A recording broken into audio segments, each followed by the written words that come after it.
Chers amis éveillés ou futurs éveillés,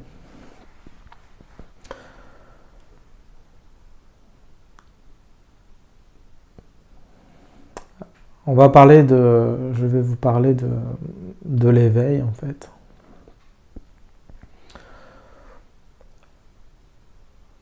Alors l'éveil, c'est quelque chose que on chercherait tous à atteindre. L'éveil, il y a un désir finalement, un désir de vouloir atteindre l'éveil.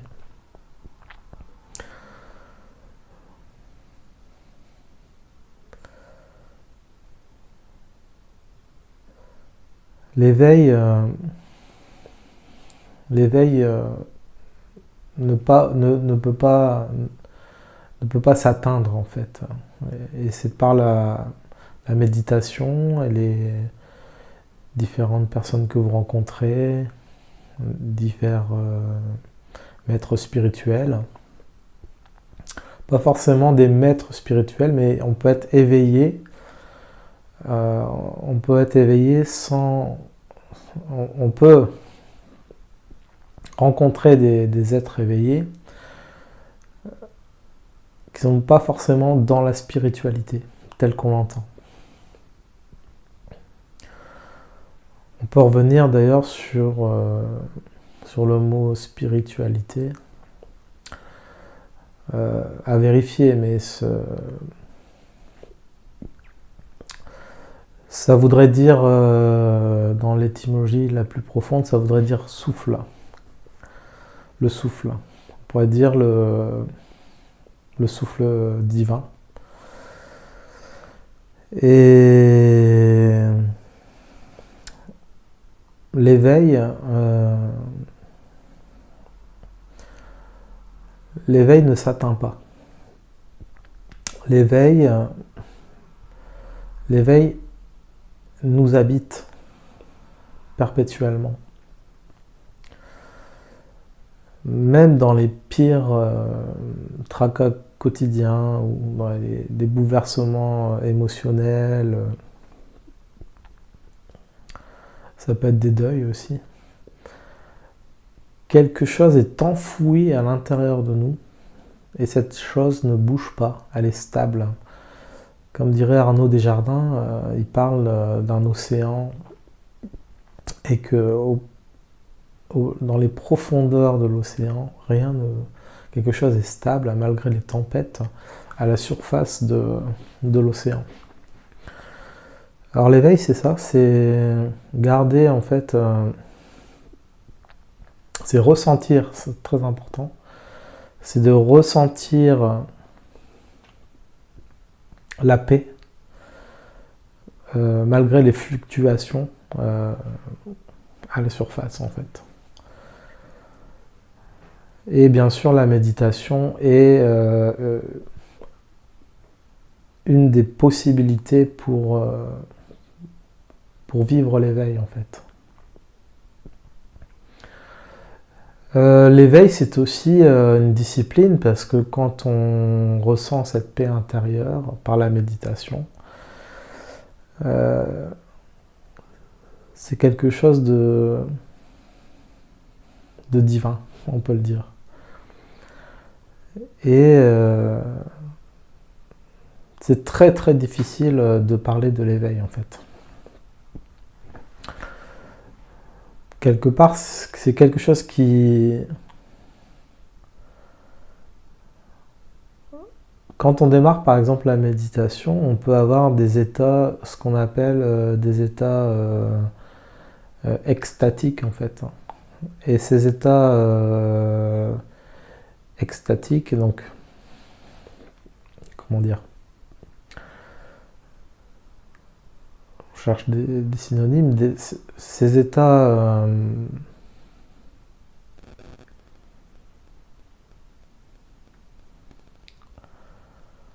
de paix qu'on peut atteindre par la méditation Euh, Lors de mes premières méditations, donc c'était vraiment les prémices, je ressentais une paix intérieure, un refuge. Et quelque part, on se plonge dans ce refuge quand ça va pas. Quand quelque chose ne va pas, la méditation permet de se plonger dans cette paix en fait. Le problème, quand on débute la méditation, une fois qu'on arrête la méditation, les émotions reviennent, les fluctuations interviennent, et le mal-être peut revenir. Donc la méditation, quand on entame le chemin de la méditation, il y a des déconvenus. Il peut y avoir des déconvenus, c'est-à-dire c'est un travail. Par exemple, je peux me souvenir dans le début de mes méditations, je passais, comme c'est très courant, ça peut être la méditation pleine conscience ou d'autres formes de méditation, où on passe par le souffle en fait. Et on peut se baser sur le souffle, la respiration, qui est la base de la méditation. Mais à force d'oxygéner un petit peu trop le cerveau par ces respirations, ces techniques de respiration et de méditation, on peut avoir, moi j'avais la déconvenue d'avoir des insomnies. Donc la méditation, c'est pas quelque chose d'anodin, mais ce qu'il est possible de faire si on a des déconvenus au niveau méditatif, c'est de faire une pause. Ça peut être de plusieurs mois, c'est-à-dire qu'à un moment donné, je me souviens avoir laissé tomber pendant peut-être 4-5 mois, je ne sais plus exactement, la méditation. Puis après, j'y suis revenu tout doucement.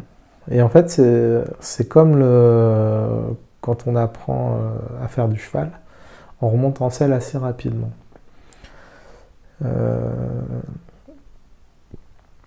La méditation, c'est comme un muscle qu'on travaille en fait. Et ce muscle se travaille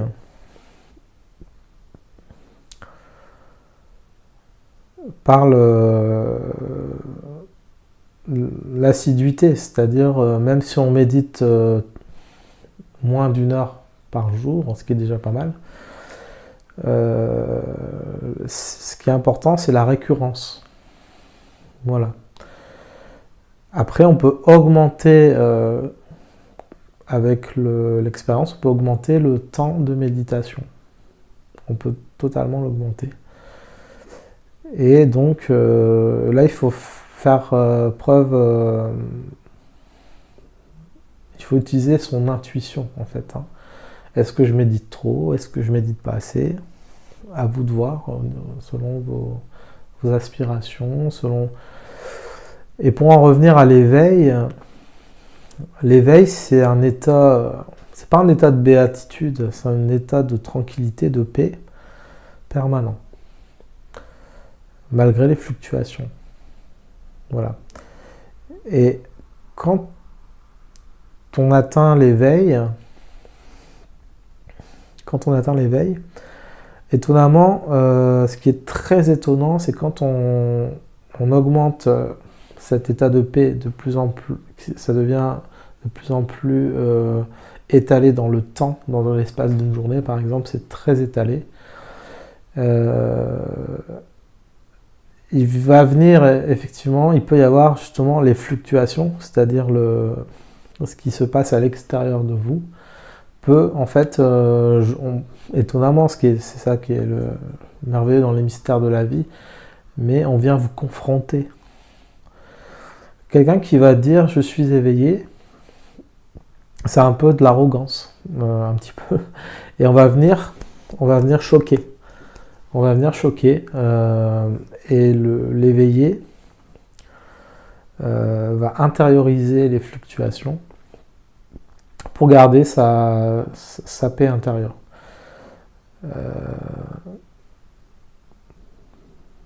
ça,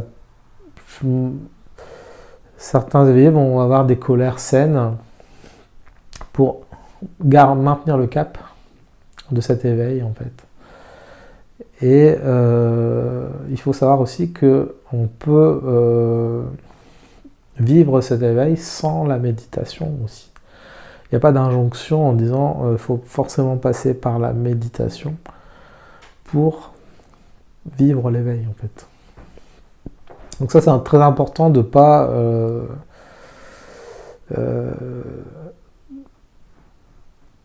par contre ce qui va rejoindre que ce soit par la méditation ou par d'autres techniques, soit de relaxation ou ça peut être l'hypnose qui est voisin pour moi de la méditation, c'est deux voisins, et les voisins peuvent se rencontrer.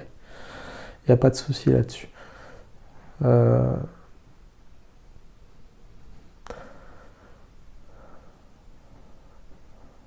Ce qui est très important aussi, l'éveil, on peut aussi le rapprocher à ce qu'on appelle la réalisation du soi. En fait, cet état permanent, intemporel. Tout ça, ce sont que des mots, en fait. Hein. Donc, le plus important, c'est de vivre. Donc, certains éveillés vont parler de la réalisation du soi. Ah tiens, il a réalisé le soi. Merveilleux. C'est-à-dire qu'une fois qu'une personne a réalisé le soi, comme en parle très bien Ramana Maharshi,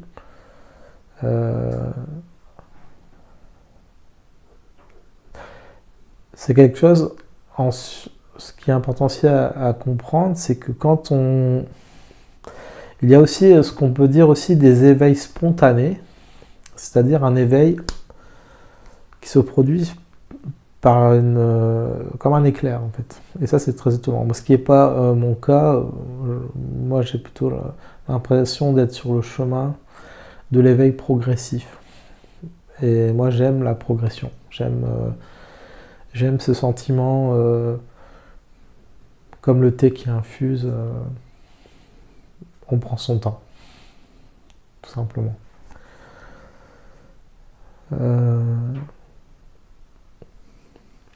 Voilà pourquoi il est très difficile de parler de l'éveil et de la réalisation du soi. C'est quelque chose un peu de très délicat, comme dit Ramana Maharshi, tout est là.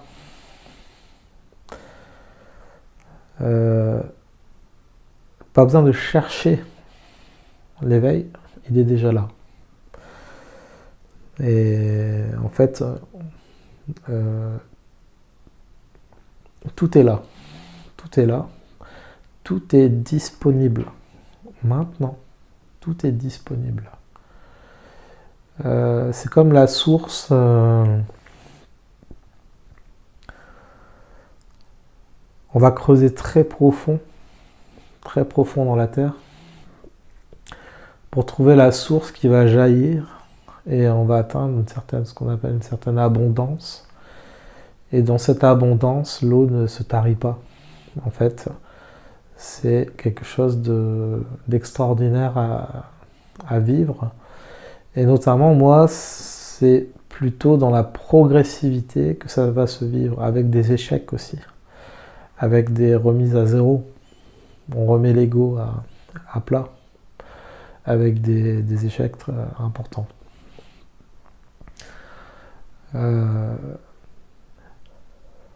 Ce qui est encore plus extraordinaire, c'est de vivre l'éveil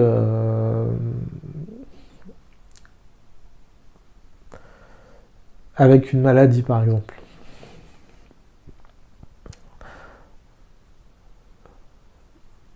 Par exemple, dans la bipolarité, il y a des phases d'échec très importants, très importants. Et il y a des remises à zéro. C'est comme si on avait plusieurs vies. On revient à zéro, on revient à la case départ. Et ça peut être très décourageant, très décourageant. Mais l'éveil revient, parce que plus on y goûte, plus on a la facilité d'y accéder, et plus ça devient facile. Et plus on veut ce qu'on veut au niveau de l'éveil, c'est de le prolonger cet état de paix, malgré les fluctuations. Par exemple, tout à l'heure, j'ai suivi une formation de 2 jours. Enfin, tout à l'heure, c'était hier et aujourd'hui. Et pendant la formation, j'observais un petit peu l'intervenant, forcément, plus les participants. Et j'ai essayé de garder mon état d'éveil pendant la formation. Ce qui n'est pas toujours évident, parce que parfois, on est dans l'action et on peut perdre un petit peu l'éveil. Mais dans des moments d'écoute attentive, on peut garder cet éveil. La méditation, on rejoint l'état de paix dans la méditation. Après, ce qui peut être intéressant, le jeu, c'est de pouvoir garder cet état de paix, les yeux éveillés. Et, par exemple, en discutant avec une personne, garder l'éveil. Et là, on va parler de la présence. Quand on vit l'éveil, on est dans un état de paix et on est présent. On est présent, c'est-à-dire on augmente son mais le taux vibratoire augmente. Et on navigue. Le bateau navigue plus facilement dans l'eau, tout simplement. On navigue. Et donc, je crois que je vais m'arrêter à 20 minutes parce qu'on m'a fait la remarque que mes vidéos étaient trop longues et l'attention est un petit peu difficile. Mais ce qui est important, je vais essayer de me cantonner sur ces 20 minutes, c'est le message. Ce n'est pas le message que je veux véhiculer, mais c'est le message avec la présence. Il y a des erreurs dans ce que j'ai dit, on fait tous des erreurs. Faut reconnaître un éveillé, c'est pas quelqu'un de parfait qui ne fait aucune erreur. Ça aussi, on n'est pas des saints, S-A-I-N-T. Et l'humilité, c'est aussi de dire que quelqu'un qui vit une forme d'éveil, c'est-à-dire qu'il augmente son état de paix dans la journée, qu'il augmente de plus en plus, en fonction des fluctuations. Donc les fluctuations, ça peut être des combats égotiques. Il n'y a pas de combat dans l'éveil. Normalement, quand on a passé le stade de la découverte de la non-dualité, on est de plus en plus bienveillant avec soi-même et avec les autres. Donc voilà, donc l'éveil, c'est quelque chose de très fantasmé. Ça peut même être... plus on va chercher l'éveil et moins on va le trouver.